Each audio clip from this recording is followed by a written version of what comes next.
Welcome to another edition of the post-game wrap. I'm Jared Johnson, and Texas Tech upset previously undefeated number 11 ranked Iowa State 23-22 at their place at Jack Tri Stadium in Ames, Iowa.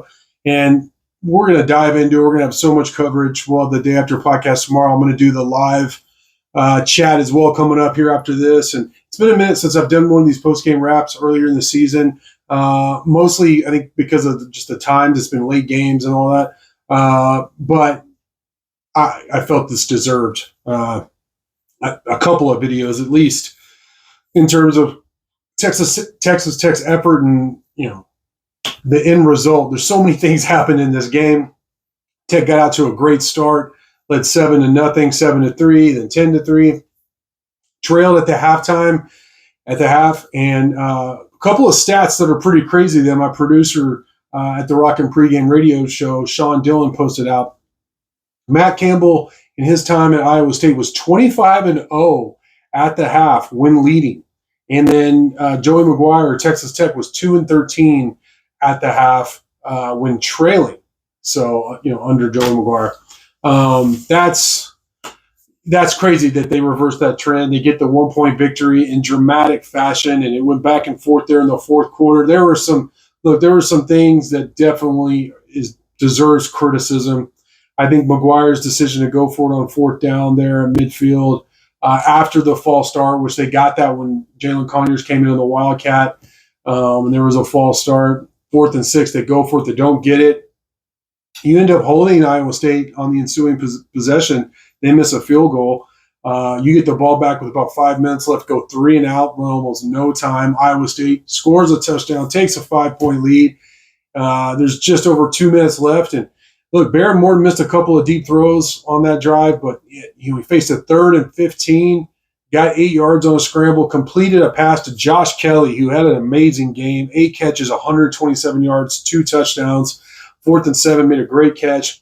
Again, Barron missed a couple of deep throws. It's pouring down rain. I'm not to make excuses, but he missed some throws. It was raining, but he was undeterred. Texas Tech kept driving. I completed a long pass to Jordan Brown down to the half-yard line. You bring in Conyers. Again, you don't learn your lesson for a Wildcat. Another false start. Go back to the 6. Incomplete pass. And then a great call by Zach Kidley. Yes, I said it.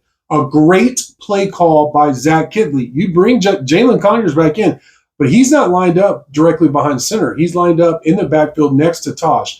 Taj gets the direct snap. Conyers picks up a great block on the edge, and Taj Brooks runs into the end zone with 20 seconds left to give Texas Tech a 1-point lead. 2-point conversion was no good. Defense, which, man, let's give some love to this defense. And deservedly so. I mean, even McGuire, when I asked him about it, said, look, worst pass defense in the entire country. What a great performance by Texas Tech's defense. Yes, they gave up some plays in crunch time. That go-ahead touchdown in the fourth quarter, that touchdown at the end of the first half to give Iowa State the lead. But they held up at the end over those last 20 seconds. And overall, you held, again, undefeated number 11 Iowa State. They were just one of 7 remaining undefeated teams by the time they kicked off the game. But Texas Tech goes in there and picks up a huge win. And a lot of it is because that defense played a great game. So many guys to give love to. But first, I do want to say that win, and Joe McGuire said after the game in the post-game interview, sideline interview there on ESPN, he said, look, we got bowl, we meaning he was talking about Texas Tech, we got bowl eligible my first season in Ames, and we did it again my 3rd season in Ames. So, he's not wrong. Hats off to the coaching staff, Tim DeRuiter, and those guys on defense. Some guys I want to give love to. I don't have the defensive stats dialed right up, but, well, I don't need to look at the stats to know. Jacob Rodriguez played a whale of a game yet again. What a stud. Him and Ben Roberts both. What a stud. Jacob Rodriguez had 13 tackles, 9 solo, 2.5 tackles for loss, and a forced fumble. Ben Roberts, 7 tackles, a half a tackle for loss, 2 quarterback hurries. 1, he hit the quarterback that led to an interception by A.J. McCarty. Marion Horn look, I even said in the game thread he's underperformed this season, but he had a big pass deflection on that final drive that wasted a lot of time for Iowa State, and he had 8 tackles. He was second on the team with 8 tackles. So, I mean, he showed up and competed, and just the defense overall, the secondary. Which look, I said I wrote basically a column on the Insider that secondary has been the problem with the whole team. And look, I still stand by that. It had been the biggest problem. And they gave up some big plays still to Iowa State. But, I mean, you get like end result guy, again, huge win over a ranked opponent. First time you've beaten anybody ranked 11th or higher since Oklahoma, going back a couple of coaching staff. So that was a huge victory for Texas Tech. And the players, the coaching staff, even with the mistakes, which are going to happen, and questionable calls, that needs to be reviewed. Like, they need to go over, like, hey, did we make the right decision here?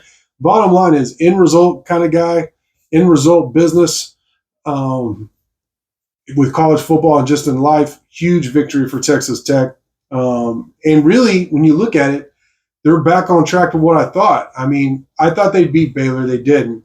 I thought they'd lose at TCU. I thought they'd lose at Iowa State. Just look going into the season. Well, you took one of those 3 games still. It just happened to be the one at this point of the season I thought was the least likely. So big rally from the whole team. You hope you have 3 games left. You have a hot Colorado team coming in to your house next week. You hope with 3 games left, this team isn't satisfied because they're only a half a game out of second place, which all you got to do is be in second place to go to the Big 12 championship. I don't know the tiebreakers as it stands right now. I'm not even sure it's worth looking at it right now in terms of what all needs to happen because this conference is so crazy. Who knows how it's going to play out?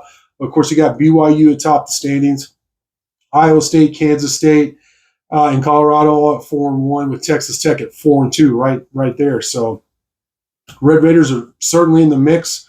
They've beaten some good teams and some of the teams that are in the top half of this conference, and they're bowl eligible, and now they could play some meaningful games in November again.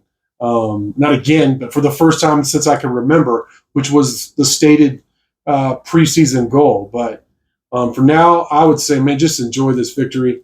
That big 98-yard drive was amazing. 12-play 98-yard drive by Texas Tech at one point. And then, of course, the game-winning drive punctuated by Taj Brooks, who he ran much faster. He actually mentioned that we had said it, Monty Joe and I, in various videos and stuff like that he was being too patient, too much happy feet. And they said on the TV broadcast on ESPN that the coaches said, look, you are being too patient. You need to hit the hole and go. And he did that more, tonight or today against Iowa State. And he ended up with 25 carries for 122 yards and a game-winning touchdown. So another very good performance for Taj Brooks. Josh Kelly, again, 8 catches for 112 yards, 2 touchdowns. Coy Aiken had some big plays. Mason Thorpe had a nice catch at a key moment. Jordan Brown had that 13-yard catch. That was big, right down on the half-yard line. Caleb Douglas even had a handful of catches and a big one in that drive. So, they spread the ball around the 7 receivers. Taj did his thing. And, Baron Morton, 21 for 40 for 237 yards, 2 touchdowns, and 2 interceptions. So, he only had 3 interceptions going into the game for the whole season.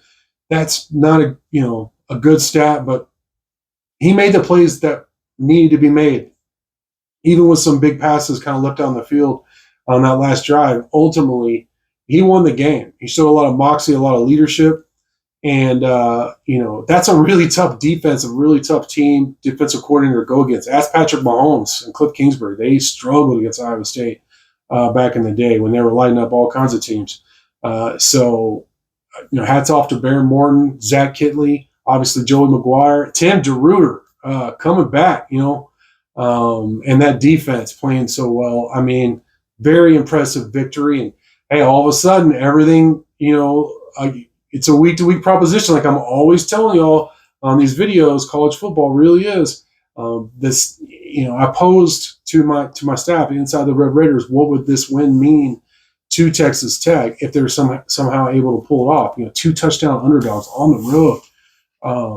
And the bottom line is it's huge. ginormous. It's the biggest win they could have notched on the season in terms of who they are playing.